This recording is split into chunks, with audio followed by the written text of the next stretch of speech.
As we stated in the introduction, I'm going to give you an overview today of using the Bosch 3824, doing a regen on a typical truck you'd see on the street, a 2015 Peterbilt. I'm going to give you an overview that should help take some of the fear out of the operation if you've never done it before, and give you some insight into how the system works. Talk about the systems themselves, the DEF system and the DOCs and everything else. So we're going to encompass all this into this operation today, and hopefully you'll feel comfortable. Okay, now we're going to take the VCI and with the 9-pin connector on it, and we're going to plug it into this 2015 Peterbilt that we talked about, and we're going to start the regen process. So we're going to take and plug it in to the connector.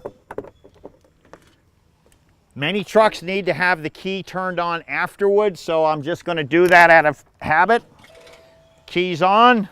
Then we're going to auto ID the truck from the tool, which it does very nicely. It does the whole truck. It populates everything that's on the truck for you, gives you all the information that you need to get to every module that's on the truck.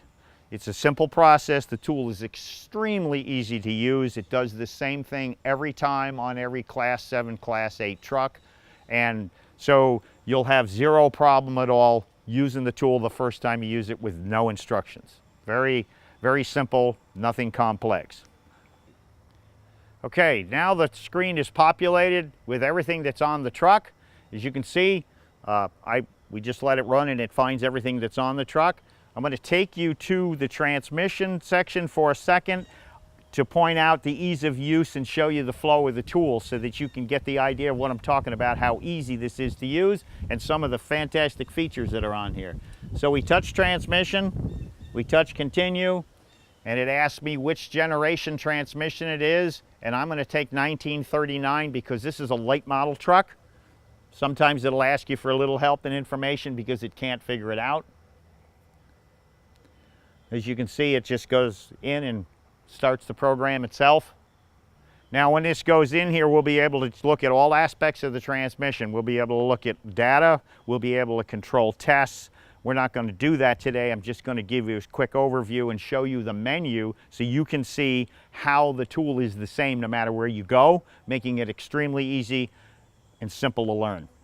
So now it's in here and it has identification. Now in identification, it gives you stuff about the ECU, serial numbers, part numbers, things like that that you'll use to order parts or maybe just identify what you're doing. In this case, we're going to go into adjustments and settings.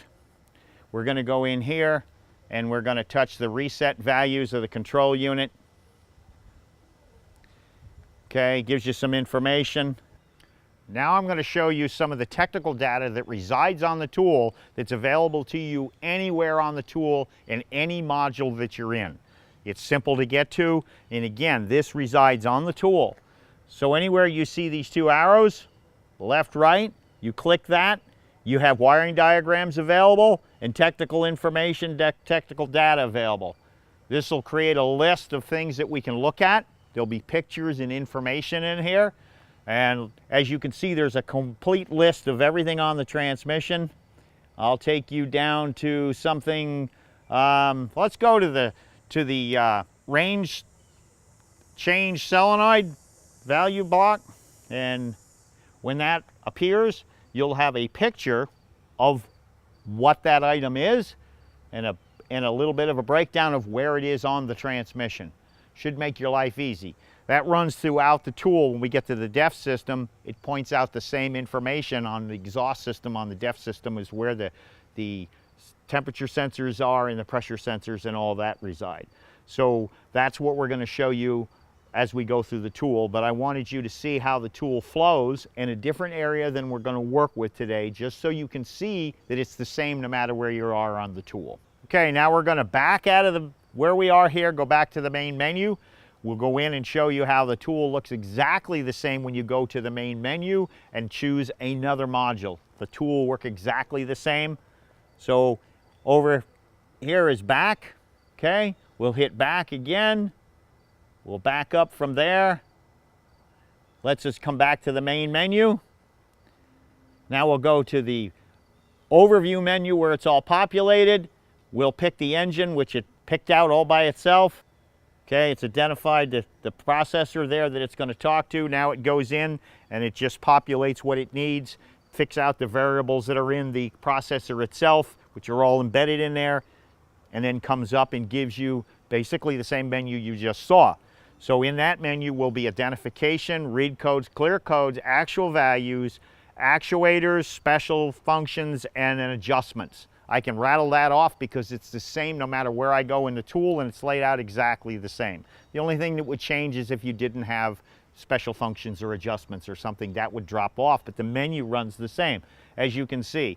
Now back to identification again. The identification module piece of this would bring up everything in the ECM. It would tell you the serial number of the motor. It would tell you the motor itself, whether it's a ISX or an ISB or whatever. It would identify that in there and tell you which version of that it is, making your life easy if you needed to look up some parts or get something for there. It would also tell you the maximum number of hours, the horsepower, the torque rating, all that is in there. Might make your life real easy to use. In this case, we're going to go and look at actual values for a second. And in here is trip data. The trip data that's in here gives you an overview of the life of the truck, and there's two pieces of that. There is a total trip, and then there's a reset type of trip, so you could do it daily. So you could clear the information and watch how the driver drives the truck any particular day or over a week or however long you wanted to. So in this case, I'm just going to take the regular trip data because we're looking at the life of the truck. This truck only has about 38,000 miles on it, so it doesn't have a whole lot of on-the-road life that would be on something with 200,000 miles on it. So we'll go to total trip. And this information is indispensable as a repair because it gives you everything of the history of the truck.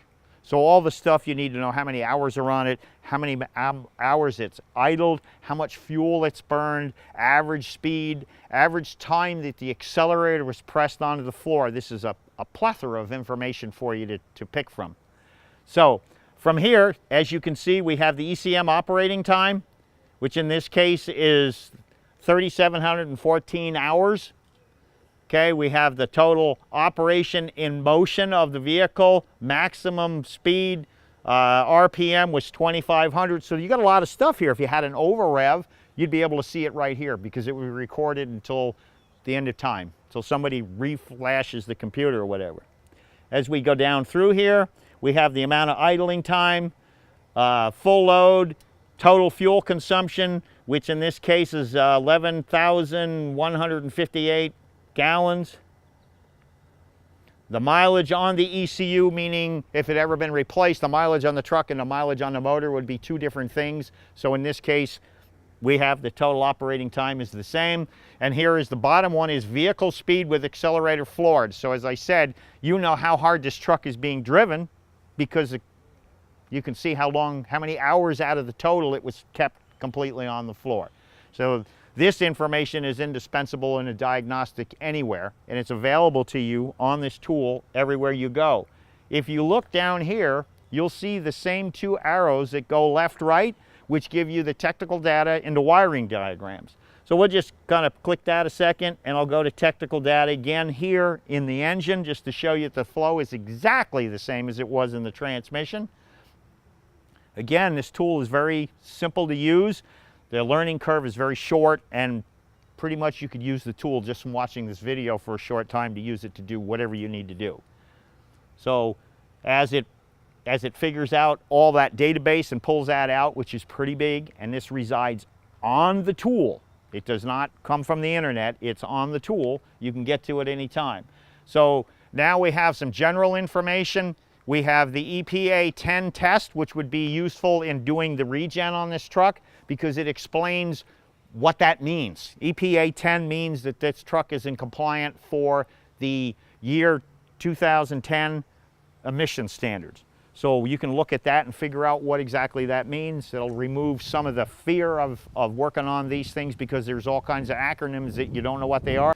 A lot of them are spelled out right on the tool, so you don't have to go anywhere else. There's a ton of information, as I keep reiterating, on the tool that's available to you. We have engine, we have cylinder information. We have supercharging, exhaust treatment. What we're talking about is down here. So if I go here and it talks about the selective catalyst reduction system. It breaks out and starts to give you a ton of information on it and tells you all the pieces of the puzzle that you're talking about. So you have the picture of the system itself and how it flows, and then everything's got a legend that goes with the ABCD, which is up at the top. So again, all this information is available to you anywhere you are on the tool. All you have to do is highlight the system from the front page where we populated the truck, and it'll have system information at the bottom instead of the arrows, but it's exactly the same information. So whatever module you pick, it will give you the information specific to that module. And the wiring diagrams are specific to the component that you're talking about. Not the truck in particular, but say the engine to the sensors to the starting system, that sort of thing. We don't know how the vehicle was wired or built. It could be customized, but we tell you the beginning and the end and where you should be on the module as far as the pin connection, and the same thing on the pins on the component that you're talking about. Now we're going to back to the main menu, and we're going to go into the read code section, which is the next logical place that you're going to go before you begin a regen process. So we're going to go up here to read codes. When you're going to do a regen, one of the things that you have to remember is there are codes in there that anything to do with drivability, whether it's maybe a map sensor sort of code, a pressure sensor for the intake, a temperature sensor for sure, anything to do with the turbocharger, anything to do with the way it runs. If there's an active code, you have to fix that first or you will not be able to go forward. In the regen system, if there's a problem with the DEF tank, the DEF heater, the DEF pump, the DEF fluid level, any of those things will stop you from doing a regen. So there's the logical stuff that you have to do to fix things in the order that you would normally have to fix them that will stop you dead in your tracks. Now there are codes that appear that will be active that actually tell you you need to do the regen. So you need to do your research, you need to look and find the information, whether it be from what we have here or from your books or from Google, wherever you're going to go. And remember, this is a Windows 7 open platform, so I can jump right from here right to Internet Explorer and go right out and Google something, which Google is your friend in most cases. You can find answers to things faster than you can almost any other way. So in this case, we have an exhaust differential pressure, data valid but above the normal range, it's active. Then we have aftermarket diesel particulate regeneration, inhibit switch, intermittent. Both of those point to the fact that you actually need to do a regen. And then the last one is, it's telling you that there's an active code for the DEF system itself that needs to be done. It says 6 counts, which means that 6 times that truck has looked at the exhaust system and 6 times it says it needs to have the system done. None of these will stop you from doing the regen. So that's all part of the big picture that I was talking about of taking some of the fear out of it, but you have to have research, research, research before you start any of this. If you get used to doing the research, all of it will seem like second nature to you when you get in there. So these codes won't stop you. If I had a temperature sensor code or maybe an intake pressure sensor code, I'd have to stop and investigate that and remove that code first. So in this case, these are perfect. This is telling us, all of these are telling us this truck needs a regen. Now we're going to go to adjustments and settings on the tool.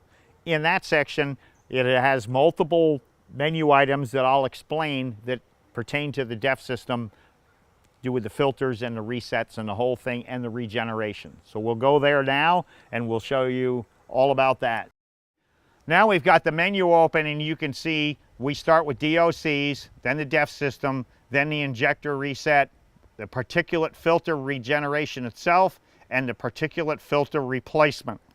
All those are things to do with something that happened with the emissions. The first one on there, the DOC, the diesel oxidation catalyst, picture a regular catalyst converter on a car. Works exactly the same way. Its functionality is the same. It's designed to cook the particles as they come through there. You'll find that system alone on many diesels that would be something as an earlier vehicle with emissions, or a stationary engine that runs at a steady state. Let's pick a ag pump that pumps water to a field. Nobody's turning the valves, nobody's doing anything. It just runs wide open in the middle of its power band all day long. That would be where it would probably be able to get away with an EGR valve and just the DOC on it, because there's nothing going up and down, there's no idle time, there's no anything. It'll run hot. They can use the EGR to control NOx, and that's all they need to get by. When you get into some of the more complex vehicles that make a lot of city runs and whatever, well, then we need to add the DEF system to it so it's clean, because the first one takes some of it out and the second one takes it all out. Now, the DOC system itself being like a catalytic converter, it has the same issues that you would have on a car. If you use a poor grade of oil in the truck, it creates ash. All oil will create some ash, but the ash comes out of the exhaust system because any vehicle that's running is using some amount of oil. So if you use the incorrect oil or cheap oil, so to speak, it will create ash. The ash is already basically a carbon. It will not be burned up in there. It will actually clog that up. So again, I'm trying to get some of the pain out of this. You may have a situation where the DOC is clogged up, and it could be as simple as the customer not using the correct oil. So the better oil you can use, the better that is for these systems. When they go into a regen, they get extremely hot. They tend to burn up turbochargers and exhaust valves and things like that because of the heat that's being created from the pressure and the higher RPM. Anything you can do to negate that by using the proper oil and good fuel. I can't stress that enough. Fuel that has sat around for a long time in a tank should not be used on anything with any emissions in it, for the simple reason that the fuel won't burn as cleanly as new low sulfur. Low sulfur is an absolute must. I don't believe you can buy anything but low sulfur in the United States, so it shouldn't be a problem. But old fuel breaks down just like gasoline or anything else, and it gets things in it that grow because it is actually an active growing chemical. That will all cause problems that will negate from the length of time. This system is designed to last the life of the truck. Unfortunately, in the different atmospheres that we work in, whether you be in a city driving where it sits in idles for a large quantity of time and then it's, hammer down, drive as fast as you can, and then stop again, an ambulance is probably the worst situation I can think of for any of these systems, because they sit in idle for hours and then you jump in them and hammer them as hard as you can. The poor system tries to do an active regen while you're driving and can't. So it constantly tries to start and stop, start and stop, start and stop. That causes a situation where you have to do a manual regen, in some cases every single day on an ambulance, because of the amount of time it runs. So all this should make some sense to you as to why some vehicles need more than others and why you have to do it on some vehicles. Fire trucks, in-town vehicles, dump trucks that are working on a construction site, and then when you get into the off-road stuff, which all the new off-road stuff all has DEF and DOC systems on them, you'll run into this situation where you need to do a forced regen on. So hopefully that takes and remove some of the why do we need tos out of the thing, and make it so that you can simply use this tool. As you can see, it's simple to use, and go in there, clear the codes, check the codes, make sure you don't have anything, and then proceed on with the regen process. Okay, now we're going to talk about the items in the menu, and I'll explain them briefly so you have an idea of what they are, all on here, so you'll be with me instead of wondering about what they are while I do the rest of it. There is Injector Reset. I talked about fixing the problems, how it ran previous to this. So if you did any injector work, you would go in here and you do an Injector Reset. And in here, you would have the explanation of if you move the injectors or replace them, you could go in and just reset them all instantly, and then go in, and then everything would be good when you went to run your test. So you'd need to do that if you did any injector work at all. The next thing that's in here is the I talked about turbocharger issues. If you replace the turbocharger or the sensor on the turbocharger, you need to go here and do initial installation, tell it to go through its swing, and then do the calibration so it knew where it was. So these are all grouped in here so that they're part of the system that you're going to deal with, and they're grouped in here so you can move forward in flow. So now I'll go back up here and I'll just go over here. This is for a DOC system, okay? You would do this if you had a severe failure of the system, and you're talking about the DOC, so the regular catalytic converter here. That would be on earlier trucks or stationary engines, and in a combination to many. It tells you in here that if you had basically a catastrophic failure, and talks about the codes that are involved, you need to do that, and you would just go forward and it would reset that basically. Then if you have a DPF, which you would be behind the DOC or by itself, then you would go in, and this is exactly the same procedure with similar codes, that you would go in and reset that until you fixed that. So they're important. I went over the injector test, and then there's the particulate regeneration that we're going to normally do, and there's a picture of the system and how it works and how it flows. So there's an explanation over here that you can look at, and a picture, so a picture's worth 1,000 words, and this breaks out basically what I said with the DOC in front of the DEF, and we're going to clean the DEF system out with what we're doing. Then on this one is the particulate filter replacement, and this would be if you had to pull the filter off of the truck and put a new one on. You want to tell the ECM that you're no longer dealing with the same one that you've been regenning, that you actually have basically a new one back in there. And you would hit that and clear that, and that would start over again, so the ECM thinks you have a new filter. You need to use that occasionally when the truck has come to the point where it's been run till it won't even run anymore. You would go in there and reset that. That would allow the truck to start and run long enough to warm up, which is a critical part of this. And then before it figures out what it's doing, it is now going into the regen process. Now we're going to go in and do the regen itself on the truck. So over here, we have it highlighted, so we're going to hit continue, and we're going to go do the particulate. Now it's important that the truck be warmed up. You cannot touch any of the pedals during this process. The brake must be applied in neutral, as whether it's an automatic or a standard, it has to be in neutral, and then you can't touch any of the pedals. If something happened and you have developed a leak, maybe a coolant hose blew, and it started to spill antifreeze on the ground, you need to shut it off. If you go in and touch the brake pedal, the system shuts down, and you can shut the truck off and start over again after you get it fixed. So that's a simple thing that you can do, and you need to know that you can't touch the pedals if it's in the middle of it, or it will shut off. So from here, all we do is we click here, we go continue. The truck says here the same thing I just told you, nothing touched, and then we'll go here, and it comes up. An unexpected error has occurred because the truck isn't running. So we have to start the truck before we proceed on to here. So we'll start the truck.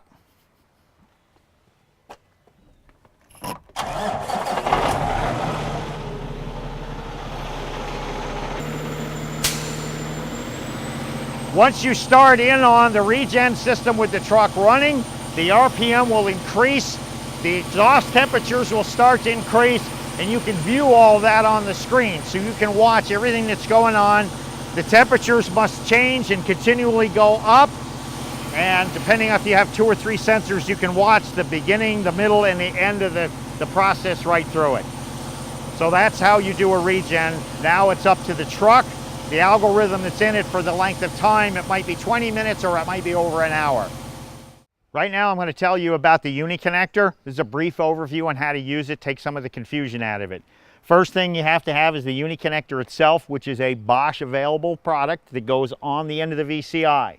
Now, one important thing is it has to be powered through a connector off of the truck with the power supply that's on the unit you're working on. So if you're working on a transmission and a Gillig bus and it's 24 volt, this must be hooked to 24 volts to talk to it. If it's all 12 volts, this has to be hooked to 12 volts. You have to power the box because there's no way to power it through this connector. You'll need a set of connectors for whatever you're doing. You could use a couple of jumper cables, or I made a set that is pretty fits just about everything. There's 2 different size ends on it. And then you would build the vehicle that you're going to work on the tool. Now we're going to show you how to build the truck to the tool. In this case, we're going to tell it that it's a Peterbilt. You need to have the truck built because there's no way for the tool to know what it is from it, because it can't auto ID because it's not hooked to the truck. In this case, we would use this cable in any instance where you have no connector. Okay, so there's the regular connector. We'll go here, we can hit Uni Connector, and it brings this up. Notice the pinout that it has on here. The pinout is the pinout in the truck, and you would identify the connectors where they need to be plugged into. So I have this built to use for there, and then up here it tells you in the instructions to use pin C, which is here, pin D, which is here, on the yellow and the gray cable. So the yellow and the gray are here. We'll pick the yellow and the gray. We'll plug in my adapter. I have them colored so you can see the different colors, and then we'll go and we'll plug them into the truck.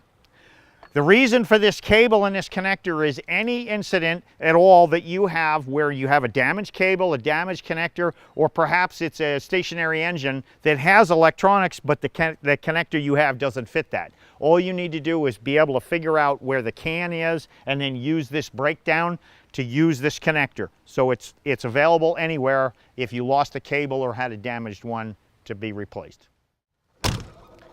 I want to thank you today for attending our webinar. Doc Watson did an overview of testing using the Encore doing EVAP. Steve did testing of sensors using the Encore, and I showed you how to regen a truck using the Bosch 3824. I hope you found this informative, and will join us again on our next webinar. Squirrel!